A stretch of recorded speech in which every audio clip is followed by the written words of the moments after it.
My name is Marcela Bailey. I'm the Chief Information Officer for the Hispanic Scholarship Fund, which is based out of Gardena near Los Angeles in California. Previously at Sony, I was the Chief Information Officer for the Sony Pictures Home Entertainment Division, which is part of the Sony Pictures Entertainment company based down in Los Angeles. At Sony, one of the biggest changes within our industry was that we went from traditional distribution, where we had about 11 distributor partners that basically then sold to retailers and mom and pops. And in the mid-90s, the big shift came to actually do direct-to-retail distribution, which started an influx of additional ship-to locations, additional products and SKU configurations. So basically the number of transactions that we had to deal with just exploded. It was exponential growth that we had to deal with, and the growth in the business volumes were wonderful, but what started happening is all of these transactions actually started to create a lot of stress on the accounts receivable organization. So as retailers found issues with shipments, as retailers found issues with pricing discrepancies on their invoices, what started happening is they started deducting off of their invoice.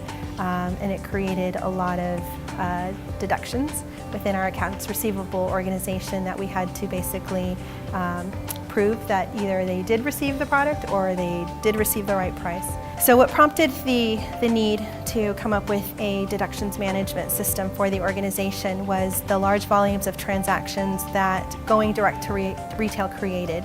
So as we started shipping direct to stores, the number of endpoints that we shipped to grew, as well as the number of SKU configurations that we needed to invoice grew.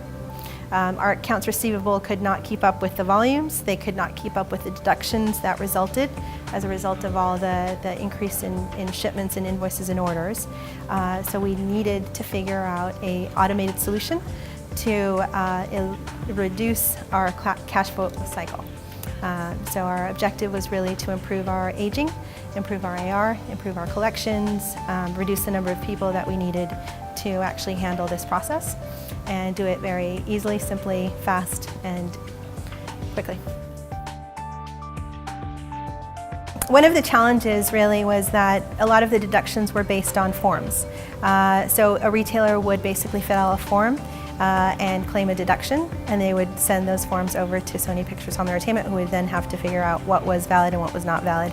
So what ended up happening is the retailers had stacks of deductions and we had stacks of claims on our side that, two sets of groups really needed to sift through. Both parties wanted a solution. Both parties wanted to figure out a more efficient way to handle this process. So we introduced concepts like EDI and OCR, and we introduced more of an automated process to get the deductions into the organization.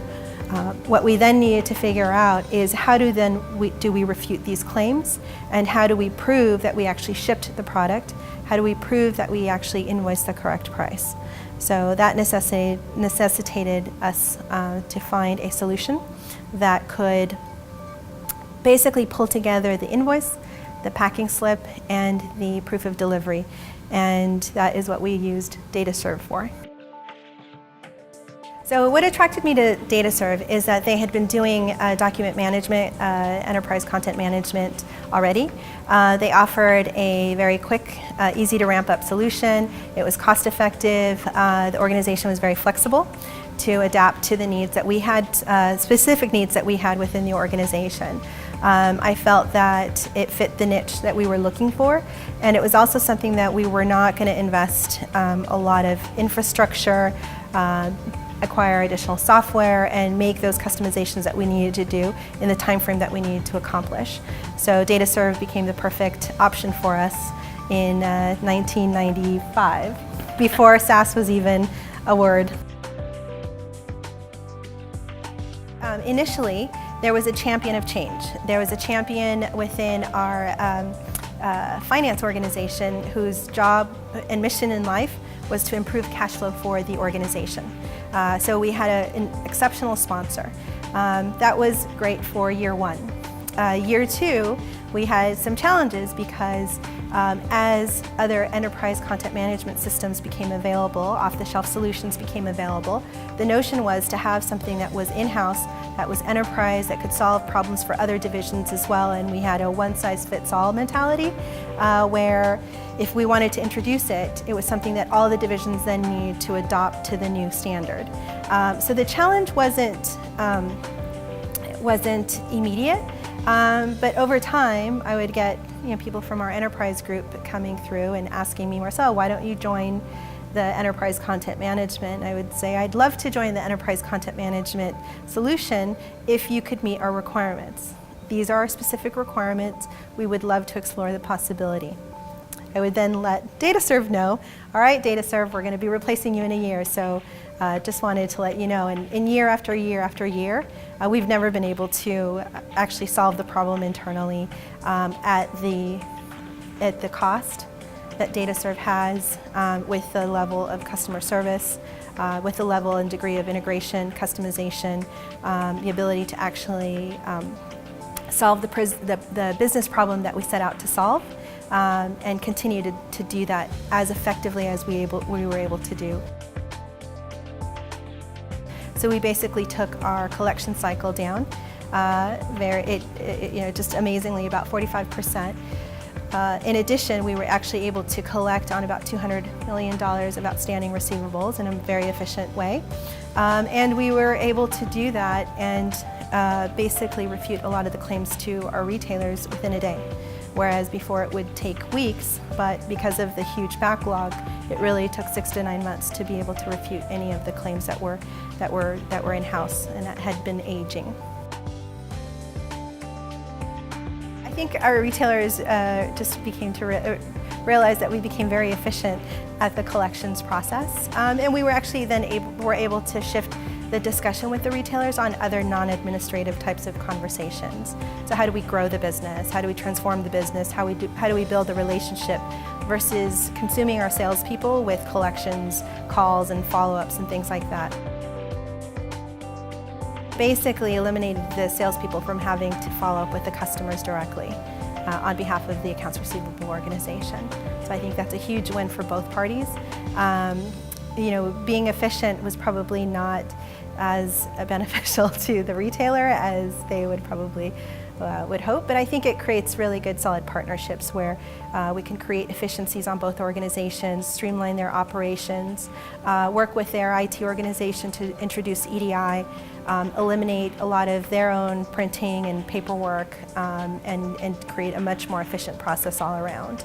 And then we were able to introduce a lot of those efficiencies as well with our distribution partners, and create just much more streamlined operations logistically within the entire organization. If a company is evaluating a SaaS option, I think each organization, because their processes, their business needs are very different, they should really understand where their biggest opportunities are, assess what they have internally, and give a SaaS option an opportunity to bid on the project. Evaluate what's your total cost to serve. Do you have to bring in infrastructure? Do you have to bring in a development team? Do you have to bring in a business analyst team to do the configuration, or can you just outsource that to a vendor who can actually do all of that for you? And again, what is that niche that SaaS solution is trying to provide, and is there a company out there that can actually fit that need? Or is it something that maybe you work with a partner that has a platform that could be customized to what you need? But again, I always do an evaluation of what can we do internally, what are the capabilities, do we have the capabilities internally to do it, what's the speed of implementation that we need to hit. Sometimes some projects won't really offer anybody the time to try to build it on your own. So I think a lot of these considerations need to be taken into account in order to make a decision as to whether to use SaaS or not use SaaS. But I think SaaS should always be an option in the options being considered. I think for me, DataServe really stands out because they've actually been able to grow with Sony Pictures. They've been able to evolve They've been able to adapt their own solution to what we need. So we've grown from doing accounts receivable to actually then storing our purchase orders that customers send us as well with them to accounts payable workflow. So I think it's important to find a partner that will be willing to grow with you and evolve as your business needs start to shift. I think the other really important element is to identify someone who will be service-oriented. A lot of times with vendors that I work with, they like selling in the product and then you never hear from them or see them ever again until occasionally they want to sell something else or another bolt-on. I think one of the key things that's really kept us very engaged with DataServe, and I think they're very, very good at making sure that both the IT organization and the business organization are always kept informed as to what both parties need, and that way it keeps our own internal organization coordinated, but they also provide that service and that high touch that's really important in a vendor.